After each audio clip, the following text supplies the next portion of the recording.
여러분 안녕하세요. 엄마표를 응원하는 철학적 교육 전문가 쑥쌤입니다. 반갑습니다. 네. 여러분, 지난번 3학년 거 할 때는 많이 봐주시더니 이번에 사진 올리니까 안 보시더라고요. 네.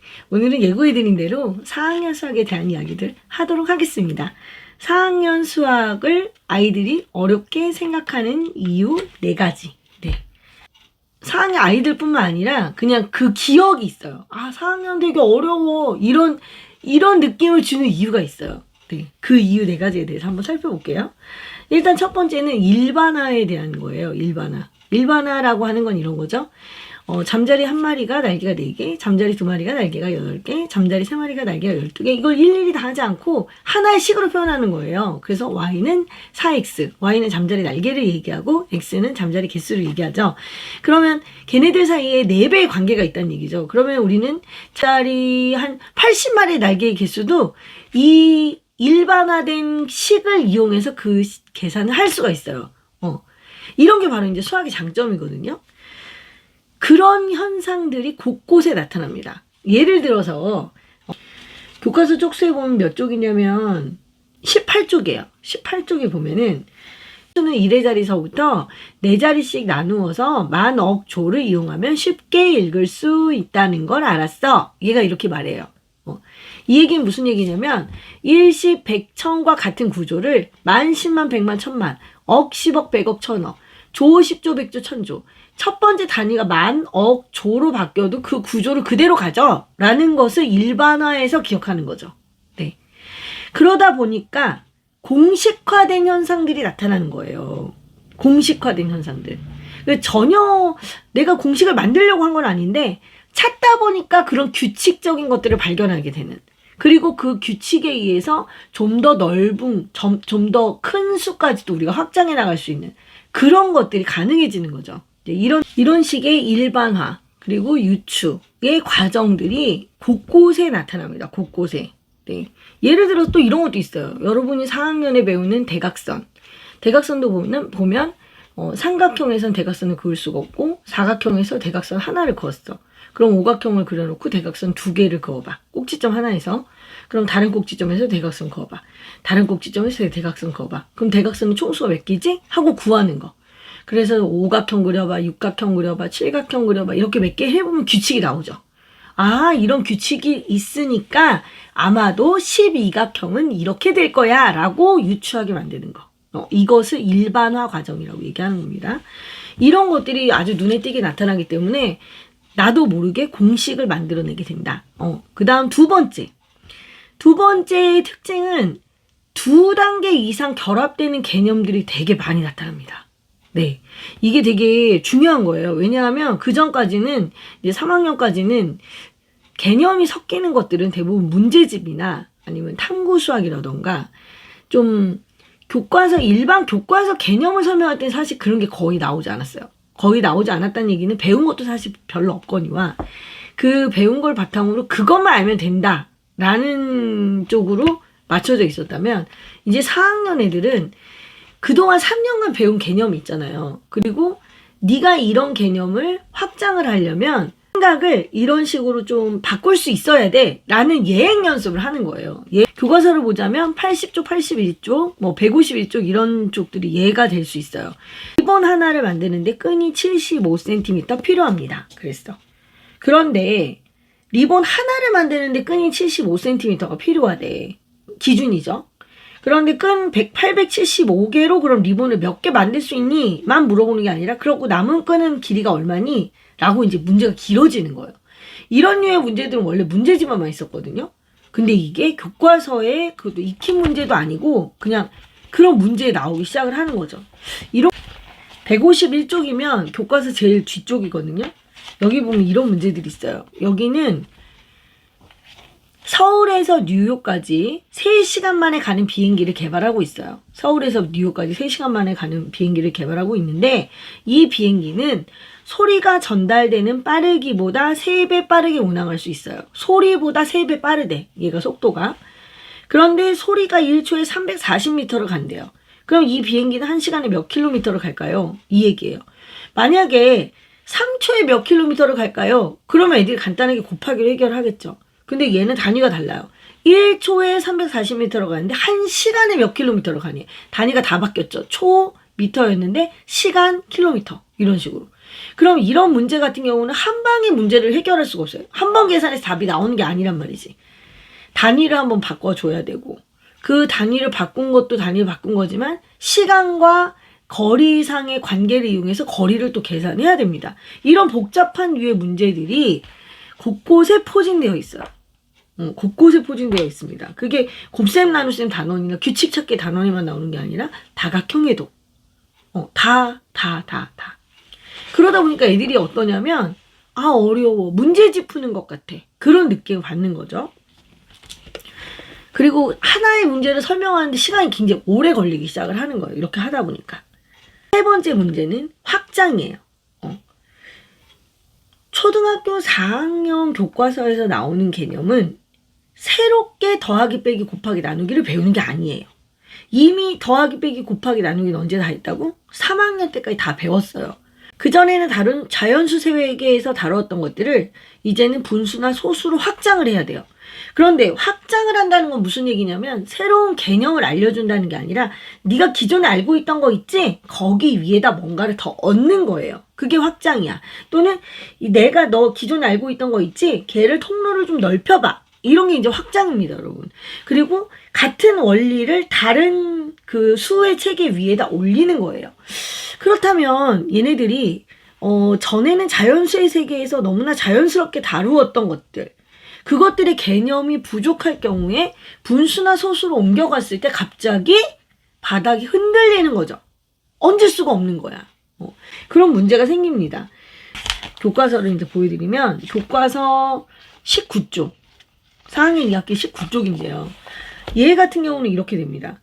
내가 4에서 1과 3분의 2를 빼려고 해요. 4에서 1과 3분의 2를 빼려고 하는데 기본 원리는 우리가 2학년 때 받아내림할 때 배웠던 자연수의 원리를 그대로 이용할 거예요. 그대로 이용할 건데 애들이 분수라는 게 익숙하지가 않잖아요. 그래서 이것을 그림으로 나타냅니다. 그래서 그림으로 나타내는 것이 먼저예요. 그런데 애들이 분수를 그림으로 표현하지 못하는 친구들이 되게 많단 말이죠. 여기서부터 걸리는 거예요. 분수를 이렇게 그림으로 표현하는 것도 잘 못하지만 자연수 형태, 즉 홀 넘버, 자연수 형태로 되어 있던 것을 분수 형태로 얘를 쪼개야 돼. 그래야 받아내리면 되는 거거든요. 그걸 가지고 또 빼야 돼. 되게 복잡해지는 거죠. 네, 확장이라는 게 그렇게 단순하지가 않단 말이에요. 자연수에서 수의 크기가 커진다는 거는 그냥 크기만 커져도 애들이 부담스러운데 그게 아니라 자연수가 아닌 분수 또는 소수 이런 것들로 다 바꿔가는 거죠. 그러니 애들이 얼마나 어렵겠어요. 그런 부분에서 이제 어려운 거예요. 소수의 덧셈 뺄셈도 마찬가지예요. 4학년 2학기 3단원에 소수에 대한 게 나오는데 여기는 기본적으로 어떻게 생각하시면 되냐면 52쪽이에요. 자리를 보여줘요. 52쪽 또 56쪽 다 마찬가지예요. 56쪽 다 마찬가지야. 얘네들이 자리를 보여주는데 이 자릿수의 형태가 자연수를 배울 때 자릿수의 형태하고 동일하단 말이에요. 그런데 소수는 모양이 다르단 말이죠. 근데 애들한테 네가 자연수에 배웠던 걸 떠올려. 그것을 이 소수 있는 대로 확장해. 이 안에 굉장히 여러 가지 개념이 들어가 있는 거죠. 일반화의 개념, 추상화, 네가 이 개념을 여기에 적용할 수 있는 응용력 이런 것들이 다 작동이 되는 겁니다, 여러분. 상당히 고차원적인 사고를 요구하고 있는 거예요, 지금. 그래서 네가 그 패턴을 찾았지? 규칙을 찾았지? 그러면 그 규칙을 어디다 적용해? 소수에도 적용해봐. 이렇게 되는 거죠. 그걸 알려주는 거예요. 확장성, 일반화, 추상화 다 들어가는 겁니다. 그 다음 마지막이 뭐냐면 이제 누적 연결입니다. 자, 지금 여기 중요한 단어가 다 나와요. 초등학교 수학의 가장 큰 특징을 딱 3개의 단어로 나타내라. 네가 얘기한다면 크게 3가지 단어로 결정을 내릴 수가 있어요. 뭐냐면 누적, 그 다음 확장, 그 다음 연결. 이 3가지입니다. 이 누적과 확장과 연결이 동시에 다 나타나는 데가 어디야? 4학년이죠. 특히 4학년 2학기. 네. 그래서 애들이 4학년 2학기가 되면 엎어지는 겁니다. 4학년 2학기가 그런 의미에서 되게 중요합니다. 이 누적되고 연결되는 거를 가장 많이 볼 수 있는 단원이 일단은 도형. 도형이 2, 4, 6단원 이런 식으로 돌아가는데 이 도형에 보면 2단원에 배웠던 게 4단원에, 4단원에 배웠던 게 6단원에 영향을 줍니다. 이게 뭐예요? 누적이면서 동시에 연결이죠. 단원별 연계성을 수연산 파트에서는 5학년 때 그걸 확 애들이 피부로 느끼는데 도형 파트에서는 4학년 때부터 이미 그런 걸 느낄 수밖에 없게 만들어놨어요. 걔네들 사이에 개념이 어떻게 연결이 되고, 개념이 연결이 된다는 그거죠.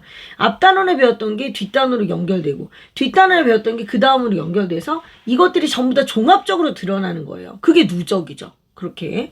그런데 사실 여러분도 아시다시피 연산이라고 하는 것은 이미 누적된 과정을 얘네들이 하고 있는 거거든요. 니네들이 3학년 때까지 다 배운 걸 가지고 4학년 때 이걸 써먹는 거잖아요. 그러면 얘네들이 배웠던 그 덧셈, 뺄셈, 곱셈, 나눗셈의 어떤 기본적인 것만 나오는 게 아니라 이미 거기에 뭔가를 추가해서 얘가 확장이 돼서 나오는 거기 때문에 사고의 폭이 어때야 돼요? 확 넓어져야 돼요. 넓고 깊어져야 되는 순간이 바로 이 순간이 되는 거죠. 근데 그 시점까지 안 왔어, 얘가. 그럼 어려운 거야. 무슨 말 하는지 하나도 모르겠어요. 예를 들자면 이런 문제죠. 정육각형의 한각의 크기를 구하시오. 이런 문제가 나왔어요. 정육각형의 한각의 크기를 구하시오. 이렇게 나왔는데 우리는 삼각형하고 사각형만 각 내각의 합을 안단 말이에요. 그 안에 있는 각의 합을. 그걸 이용해서 이 정육각형의 한 각의 크기를 구해야 되거든요. 그럼 얘를 알기 위해서 뭐를 먼저 알아야 되냐면 대각선을 알아야 돼요. 먼저 대각선을 그릴 줄 알아야 되고, 대각선으로 도형이 쪼개지고 나면 삼각형 세각의 합은 180도다 또는 사각형 내각의 합은 360도다 라는 거를 활용할 수 있어야 돼요. 이거 두 개를 이미 알고 있어야 되고, 자, 각이 모두 똑같아. 얘 각을 전부 합을 내가 구했어요. 각의 합을 다 구했는데 이 6개가 모두 똑같을 때는 모두 똑같은 것 중에 하나를 구할 때 우리가 뭐를 이용한다? 나눗셈을 이용하는 거구나 라는 것도 알아야 돼요. 그러니까 정육각형의 한각의 크기를 구해봅시다라고 문제는 한 줄 나와 있지만 이 문제 하나를 해결하기 위해서 내가 알아야 되는 개념이 4개의 개념이 들어가 있잖아요. 그 안에는 더하기 빼기가 다 포함이 돼 있단 말이죠. 그러니까 문제의 그 길이가 중요한 게 아니에요. 문제가 길다고 어려운 게 아니고 문제가 짧다고 쉬운 게 아니에요. 그 안에 어떤 개념이 얼마만큼 포함되어 있느냐에 따라 달라지는 거죠. 그거를 4학년 때부터 아이들이 경험을 하게 돼요. 또 다른 예를 제가 찾아볼까요? 이런 거를 알면 여러분이 그렇게 야 너는 왜 이런 것도 못하니? 왜 수학이 교과서인데 왜 그걸 못해? 이런 얘기를 할 수 없을 거예요. 자, 하나 볼게요. 도형 91쪽인데 사다리꼴은 어느 것입니까? 하고 물어봤어요. 사다리꼴은 어느 것입니까? 근데 얘가 가나다라마, 제가 이 위에다 올려놓을게요.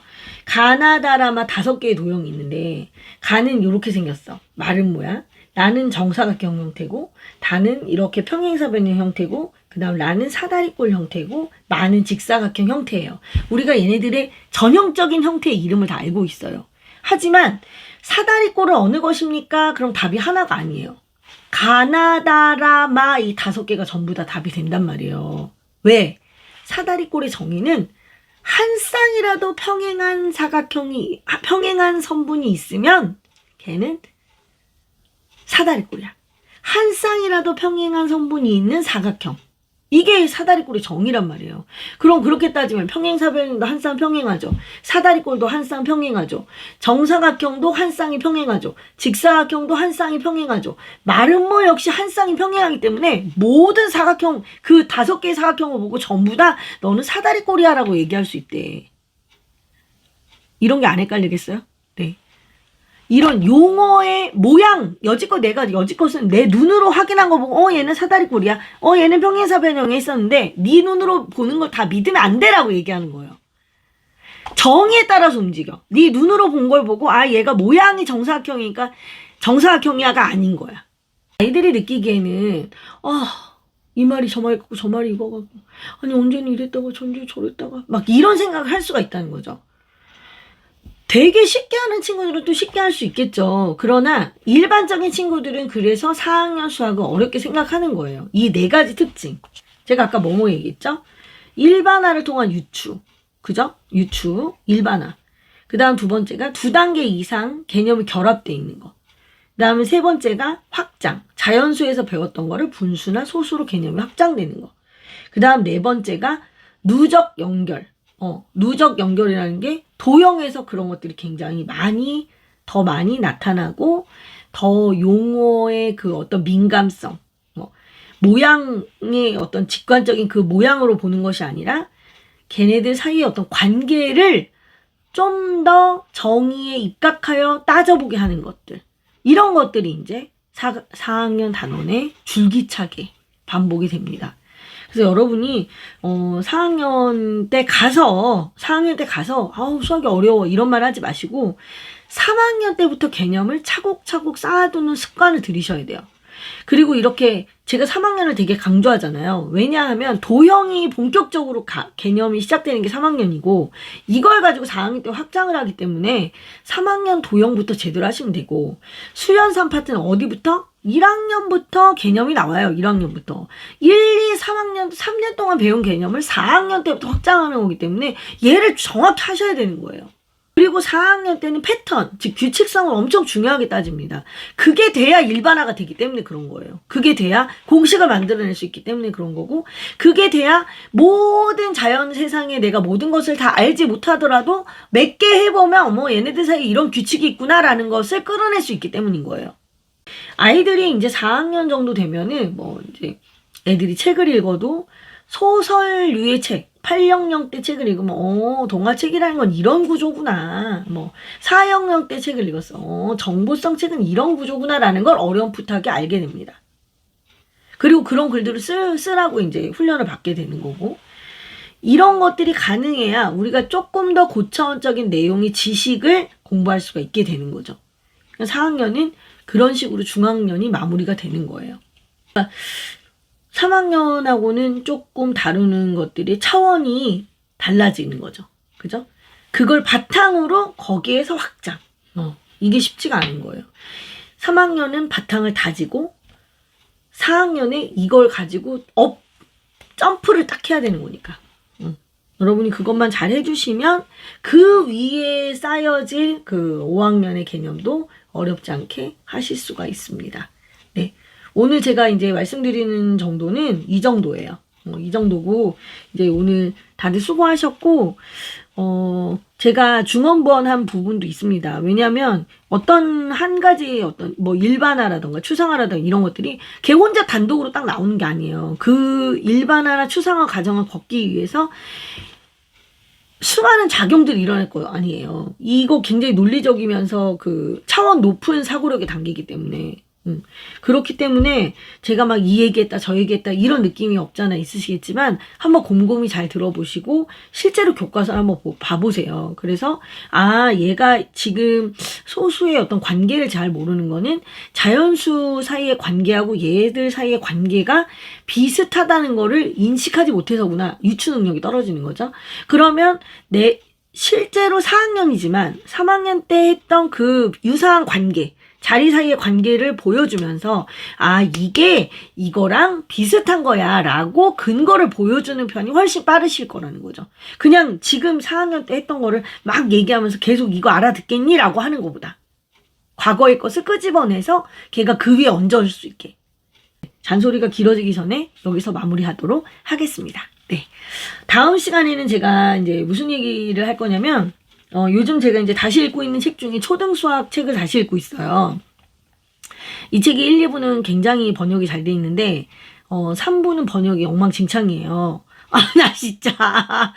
이게 수학 용어가 교과서 용어랑 좀 많이 안 맞아가지고, 제가 그걸 보면서 막 혼자 성질을 내면서 막 보고 있어요. 근데 그럼에도 불구하고 좋은 책이에요. 그 기본적인 생각 자체가 되게 좋은 책인데, 이제 그걸 읽다가, 이 부분의 해석이 좀 마음에 안 드는데 이게 도대체 무슨 뜻이지? 이런 걸 생각하다가 우연히, 좀 정리가 된 개념들이 있었어요. 기존에 당연히 알고는 있었겠죠. 알고는 있었는데 미처 이런 부분하고 연결이 되는구나 이런 생각 못했던 그런 좀 새로운 경험을 해서 제가 그걸 가지고 영상을 찍을 거예요. 내용은 덧셈과 뺄셈의 관계, 그 다음 곱셈, 나눗셈의 어떤 그런 관계.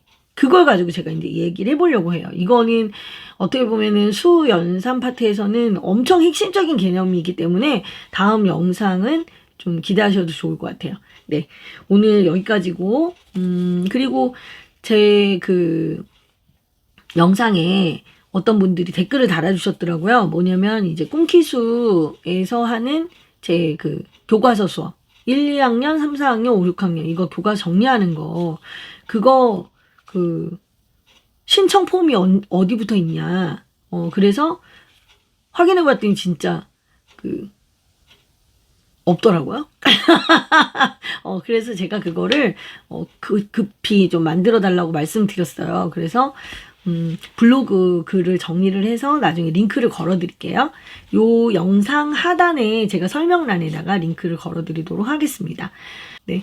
오늘 여기서 마무리하도록 하겠습니다. 다들 수고하셨습니다. 여러분 안녕. 빠이빠이.